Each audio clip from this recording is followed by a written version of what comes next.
Southern Mesopotamia, an ancient land where civilization itself was born.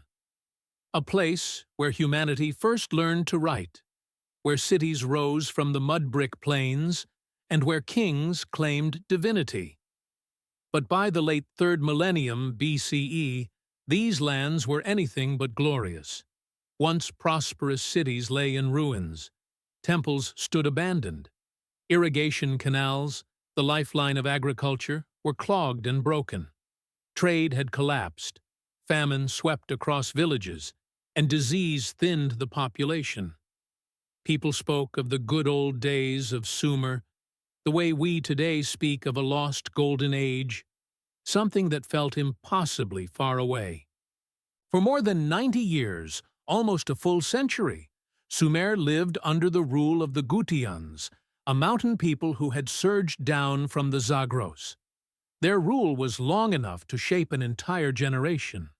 Children were born, grew into adulthood, and died without ever knowing a Sumerian king. The Gutians weren't always brutally oppressive, but their leadership lacked stability, structure, and the administrative sophistication that Sumerian society had slowly perfected over centuries. The result was chaos, broken supply chains, lawlessness in the countryside, and the gradual unraveling of a once cohesive civilization. And just when it seemed that Sumer might fade into the sands of history, a completely unexpected figure emerged. The rise of Utu-Hengal. Utu-Hengal was not an emperor, nor the ruler of a mighty city like Ur or Lagash. He was the Ensi, the city ruler of Uruk, a city that had already seen its glory centuries earlier. Yet in this dark moment, something extraordinary happened. Without commanding an empire, without enormous armies, Utu-Hengal managed to rally together the desperate, exhausted, but still proud Sumerian population. His rebellion against the Gutians was not merely political, it was symbolic. For nearly a century, the Sumerians had forgotten what victory felt like. Their gods were silent, their kings absent, their cities shadows of their former selves. So, when Utu-Hengal marched against the Gutians, carrying the ancient banner of Uruk, it inspired something the Sumerians had long lost: hope. The texts describe his triumph as almost miraculous.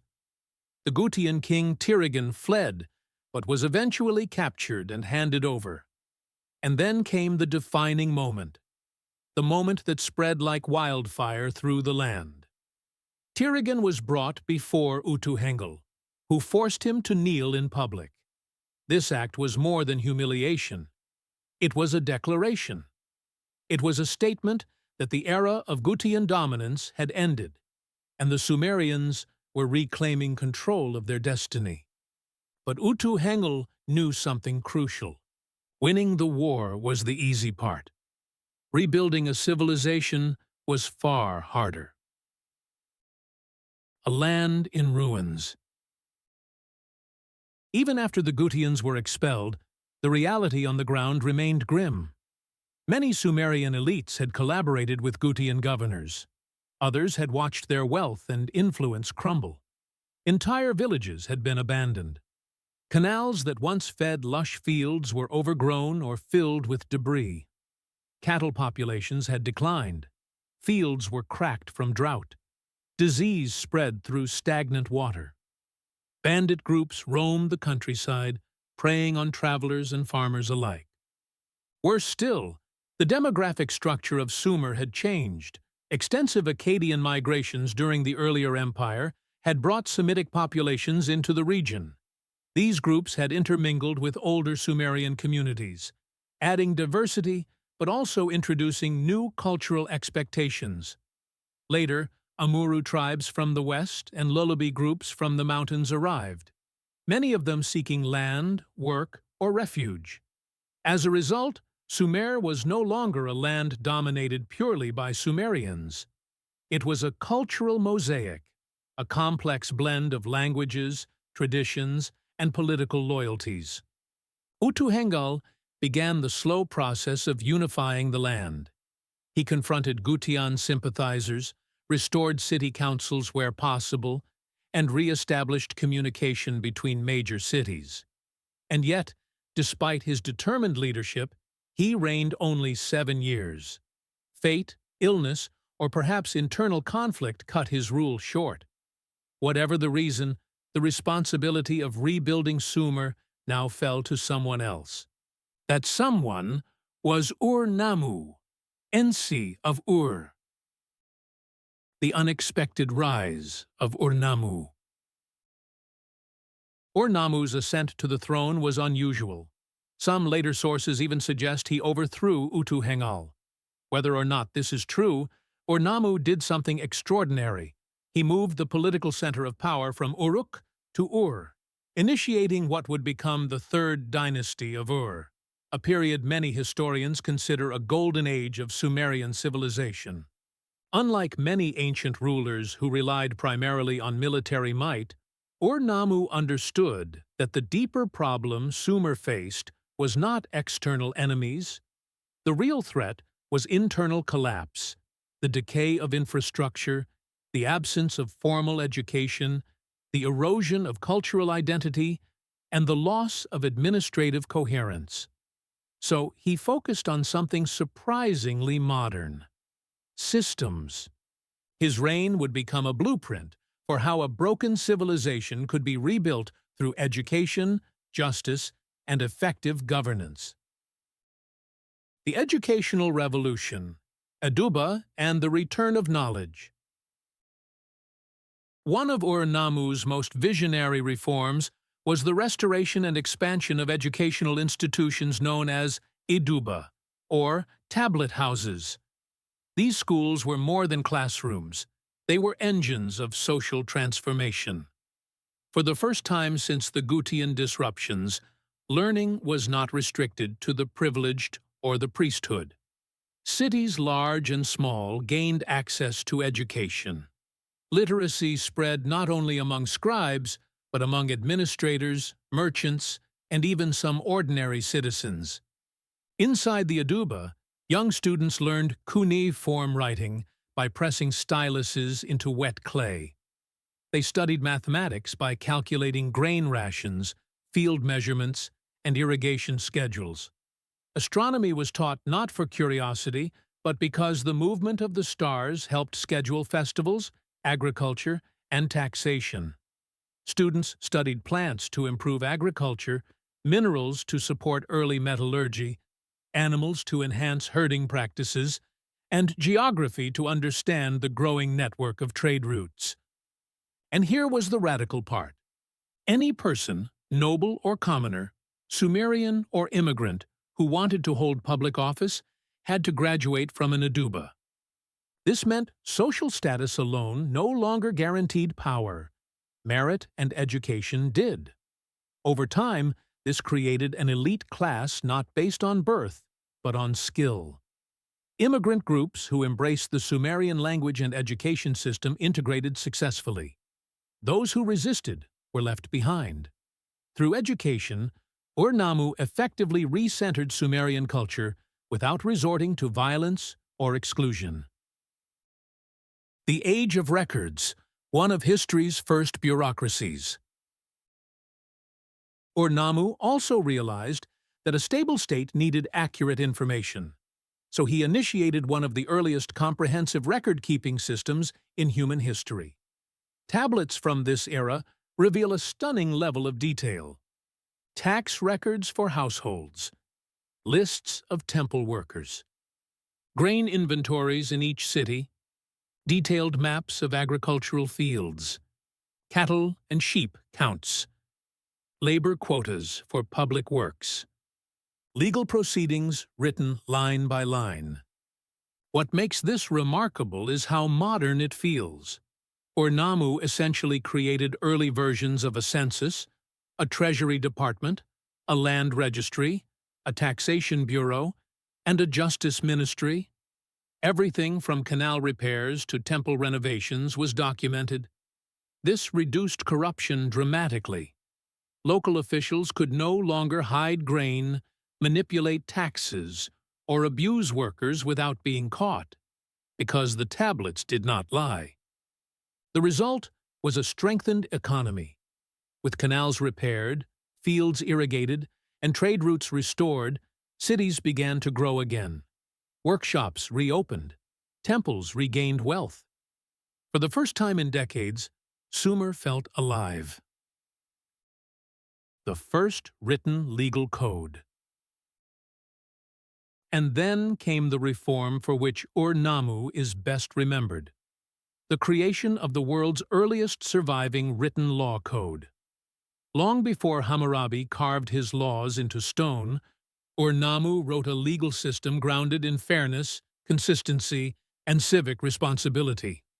Unlike later eye for an eye laws, the Ur-Nammu Code preferred monetary compensation over physical retaliation. It protected widows, orphans, and the poor, insisting that the wealthy could not exploit them. The laws detailed everything from assault to theft, from adultery to property disputes. Even the fines themselves were standardized across the land, ensuring equal treatment regardless of city or tribe. Every case was written down on clay tablets. Judges were held accountable. Families could appeal decisions. The presence of written law created not just justice, but the feeling of justice. To this day, dozens of fragments of this code survive, preserved in museums across the world. They stand as a testament to a society that valued order, dignity, and predictability. The ziggurats rise again. Ur-Nammu's reforms were not confined to administration and law. He also embarked on massive building projects, restoring Sumer's skyline. The most famous of these is the Great Ziggurat of Ur, a monumental stepped temple that still stands today. But this wasn't just a religious monument.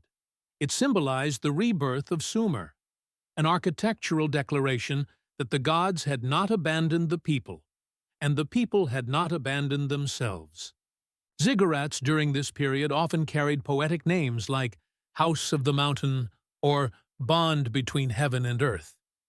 These titles weren't mere decoration.